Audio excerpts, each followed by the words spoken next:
خداوند یسوع مسیح کی تعریف ہو کہ آج ہم سب کو یہ موقع ملا کہ ہم اس کے حضور میں جمع ہو سکیں اور اس کے زندہ کلام پر غور کر سکیں۔ میکا نبی کا صحیفہ اس کا 6 باب اور اس کی 8ویں آیت خداوند کے کلام میں سے تلاوت کریں گے، اور خداوند کے زندہ کلام میں یہ لکھا ہے: اے انسان، اس نے تجھ پر نیکی ظاہر کر دی ہے۔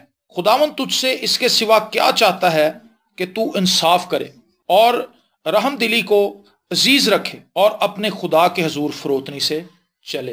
آمین۔ خدا نے ہم پر اپنی نیکی کو ظاہر کر دیا، اور خدا ہم سے 3 چیزوں کا تقاضا کر رہا ہے اس آیت میں، کہ ہم انصاف کریں، دوسری چیز ہم رحم دلی کو پسند کریں، اس کو اپنی زندگی کے اندر اڈاپٹ کریں، اور تیسری بات خداوند کے حضور فروتنی سے چلیں۔ آمین۔ خدا نے جو ہم پر نیکی ظاہر کی ہے وہ کیا ہے؟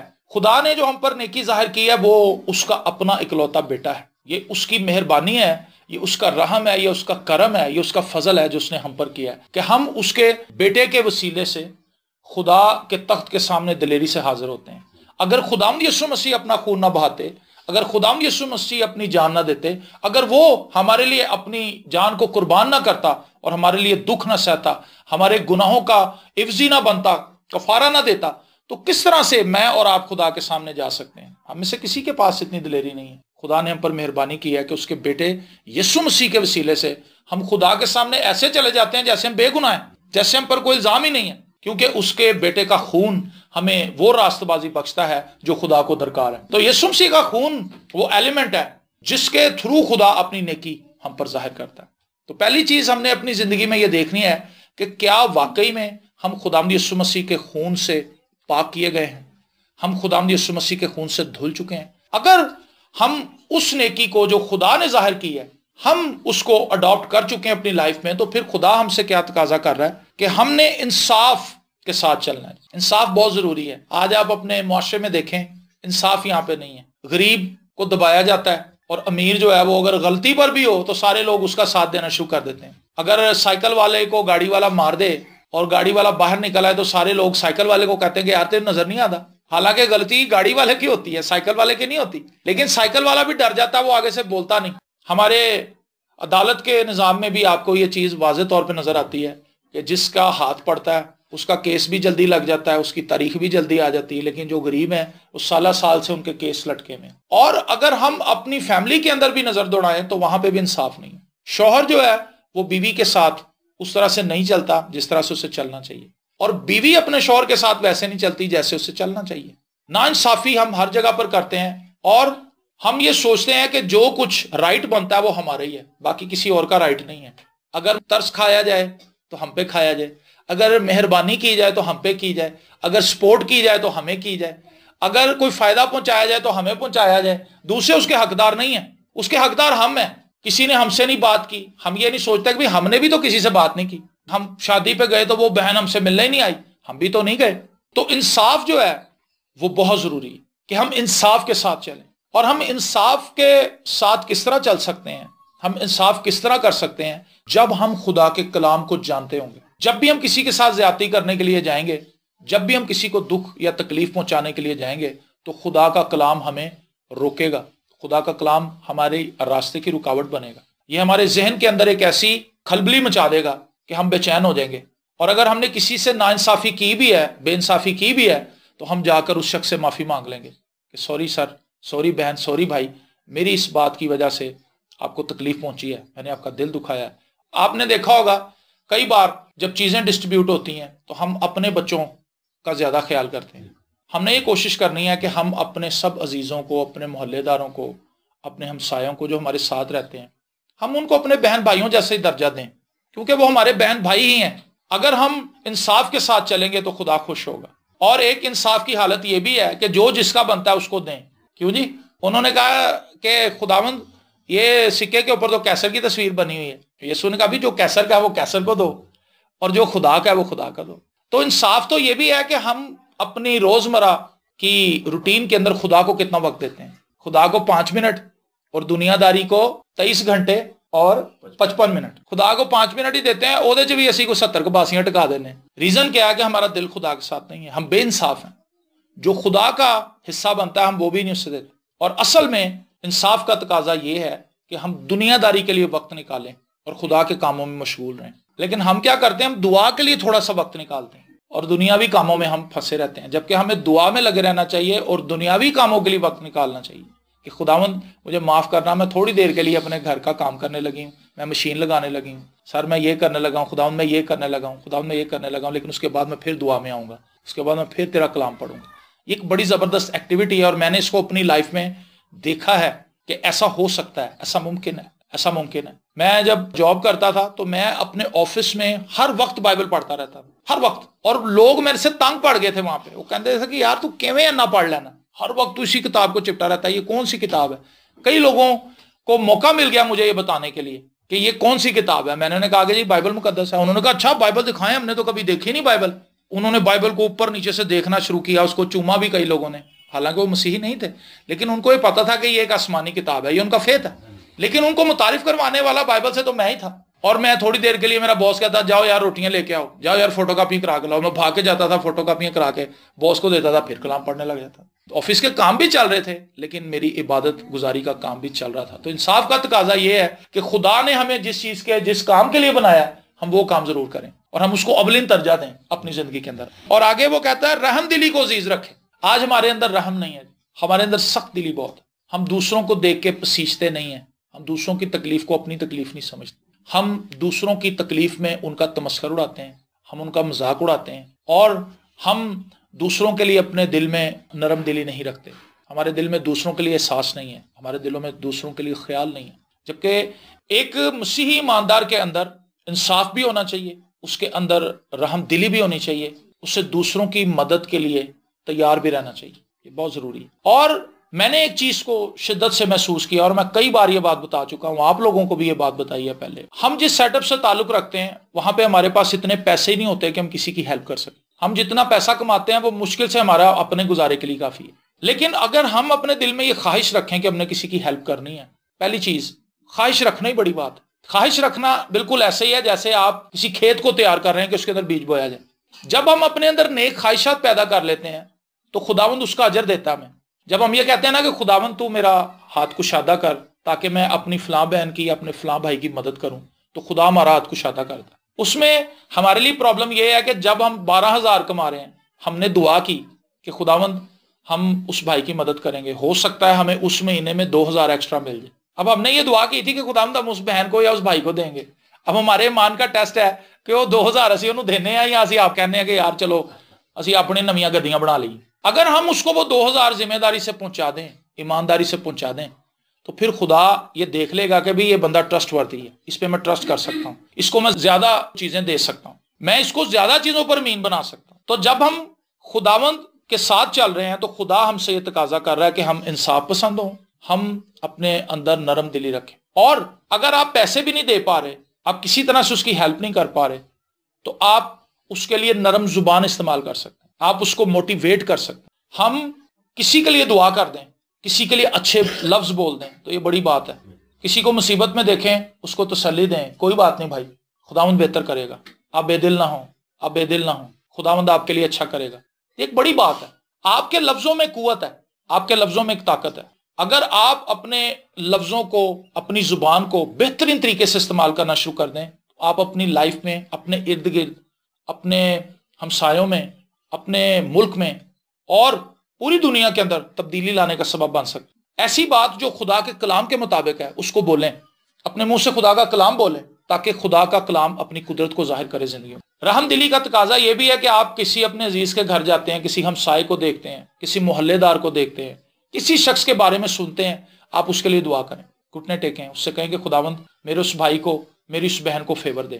میں تو اس کے لیے کچھ نہیں کر سکتا لیکن تو اس کے لیے سب کچھ کر سکتا ہے. بوجھ کے ساتھ اس کے لیے دعا کریں، جیسے یہ بپتا آپ کی اپنی بپتا ہے، جیسے یہ مصیبت آپ کی اپنی مصیبت ہے، جیسے یہ تنگ دستی آپ کی اپنی تنگ دستی ہے، جیسے یہ بیماری آپ کی اپنی بیماری ہے. جب آپ اس رحم کے ساتھ، اس طرز کے ساتھ اس بھائی کے لیے شفاعت کریں گے، اس بہن کے لیے شفاعت کریں گے، تو خدا اس پر رحم کر دے گا. آمین.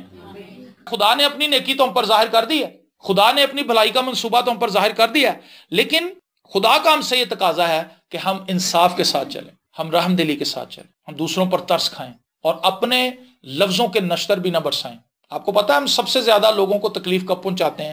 جب ہم اپنے منہ سے غلط لفظ بولتے ہیں، اور ہم ایک جملہ کہہ کے بڑی خوشی سے گزر جاتے ہیں، لیکن اس بندے کا بیڑا غرق کر جاتے ہیں۔ بیڑا غرق سے مراد یہ ہے کہ وہ بندے کی کشتی ڈوب جاتی، لٹیا ڈوب جاتی اس کی۔ ایک بہن ہے، اس کی شادی کو 9 سال ہو گئے، اس کے پاس اولاد کوئی نہیں۔ ہائے اڑیے، ہجے بھی کچھ نہیں ہویا، یہ کیا ہے؟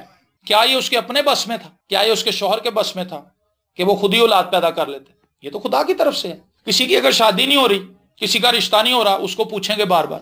میں نے کراچی میں ایک جگہ پر یہ کلام سنایا، ناصری گوٹ میں، تو میں نے یہ بات کی، تو وہاں پر ایک بزرگ اٹھ کے کھڑا ہو گیا، وہ تالیاں بجاتا رہا کتنی دیر۔ انہوں نے کہا جی یہ لیے تالیاں ہونی چاہیے کیونکہ یہ گل آج تک کرتا کوئی نہیں۔ میں نے بزرگ عورتوں کی بات کہی تھی، میں نے ان سے کہا تھا کہ آنٹیوں، چاچیوں، تائیوں، پھوپھیوں، ماسیوں، ساریاں سن لو میری گل، اے جملیاں تو باز آؤ۔ وہ بچیوں کو تسلی دیں، انہیں حوصلہ دیں۔ وہ ان کو حوصلہ دینے کی بجائے ان کو ایسے ایسے جملے بولتی ہیں، ان کو دل برداشتہ کر دیتی ہیں، ان کو پریشان کر دیتی ہیں کہ وہ گھبرا جاتی ہیں کہ واقعی پتہ نہیں ساڈے نال کی ہونا۔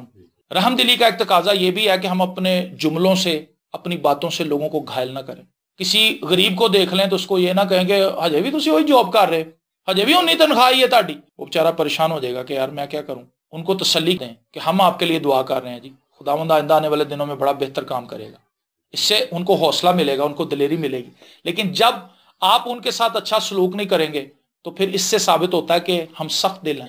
سخت دلی کی ایک شکل یہ بھی ہے کہ ہمارے اندر گھمنڈ اور غرور آ جاتا ہے۔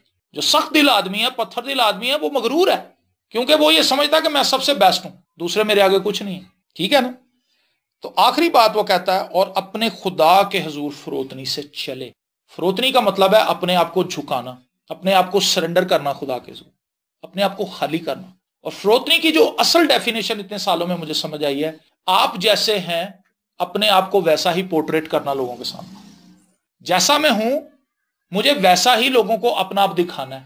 ایسا نہیں کہ میں بیہائنڈ دا سین، پردے کے پیچھے کچھ اور ہوں اور لوگوں کے سامنے میرا کردار کچھ اور ہوں۔ کئی بار ہم خدا کے سامنے بھی بالکل ایسے چلتے ہیں، ہم خدا کو اپنی اصل حالت بتاتے نہیں، خدا کے سامنے بھی اپنے گناہوں کا اقرار نہیں کرتے۔ ہمیں خدا سے یہ کہنا چاہیے کہ خداوند میں بزدل ہوں، خداوند میں بدتمیز ہوں، خداوند میں ڈھیڑ ہوں، میں گالیاں نکالتی ہوں یا نکالتا ہوں، میرے اندر یہ ہے، میرے اندر یہ ہے۔ جب تک ہم خدا کے سامنے اقرار نہیں کریں گے ہم فروتنی کے تقاضے کو پورا نہیں کریں گے۔